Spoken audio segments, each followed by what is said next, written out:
Welcome to Pindar Poetry. We hope you learned something new. You'll sign in and confirm you're using the right OneDrive account, then open the system tray icon to check storage. Once there, navigate to Help and Settings, open Settings, and look at the Storage tab so you know what's taking space. Pause syncing for 2 hours before removing large items. This prevents deleted files from reappearing.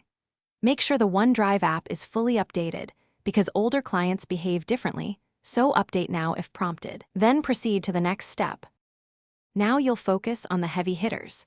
Open OneDrive on the web and sort files by size so you can target files over 100 MB first. Once you identify them, delete local synced copies via File Explorer and then go online to permanently delete from the OneDrive recycle bin, because deletions in Explorer may still occupy cloud storage.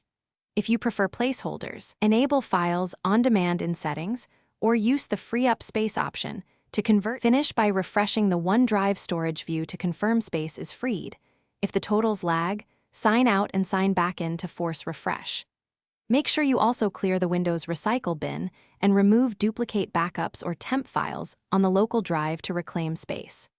If you encounter sync errors or files stuck uploading, reset the OneDrive client from Help and Settings, reboot, and then reconfigure your account. This resolves most issues. Only reset as a last resort after pausing sync and backing up any unique local files. Thanks for watching.